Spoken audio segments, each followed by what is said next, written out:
मैं एक पति हूँ, हमारे बच्चे नहीं हैं, मेरी बीवी मेरे जितना कमाती है या फिर मैं जितना कमाता हूँ उसका 35 या 40% तक भी कमाती है।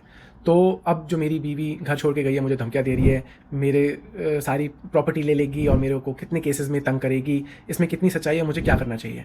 ये सवाल काफ़ी हस्बैंड क्लाइंट्स का होता है जब वो मुझे कंसल्ट करते हैं और मैं उनको बोलता हूँ कि अगर वाइफ़ आप जितना कमा रहे हो उसका 40% तक भी कमाती है, there is a very good chance कि आपकी वाइफ़ को कोर्ट से कोई मेंटेनेंस या एलिमनी भी नहीं मिलने वाली। However there are some things you have to be careful of. देखिए, स्पेशली अगर बच्चे नहीं है, right? But some things you have to be careful of. जैसे कि अगर वाइफ कोर्ट में मेंटेनेंस केस डालती है और बोलती है मैं तो कुछ नहीं कमाती, या अपनी कमाई को रखती है साइलेंट।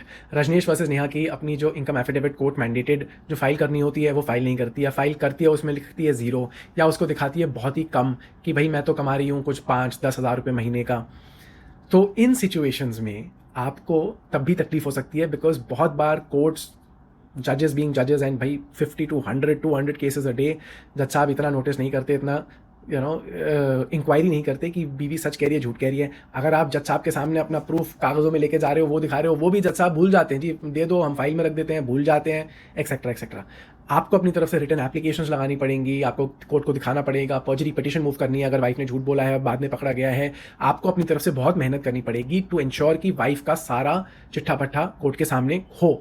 फिर आपको इंश्योर है कि भाई कोई मेंटेनेंस या एलिमनी का लेटर ऑर्डर नहीं होगा। उसके अलावा ऑब्वियसली वाइफ कहेगी कि मेरे साथ दहेज प्रताड़ना हुई, डोमेस्टिक वायलेंस हुई, तो उसके लिए वो अलग से डोमेस्टिक वायलेंस का केस फाइल करेगी, उसमें वो कॉम्पनसेशन मांगेगी। चाहे वो कमाती भी हो तब भी वो शेयर्ड हाउस होल्ड के अंदर रेजिडेंस राइट मांग सकती है, जिस घर में आपकी या आपकी किसी क्लोज फैमिली मेंबर की इवन 1% ओनरशिप हो, उसका आपको केयरफुल रहना है। और उसके अलावा पुलिस केसेस में भाई दहेज प्रताड़ना, क्रिमिनल ब्रीच ऑफ ट्रस्ट की मेरी ज्वेलरी रख ली, इन सारे केसेस में वाइफ काफ़ी तंग कर सकती है, तो उसका भी आपको केयरफुल रहना है।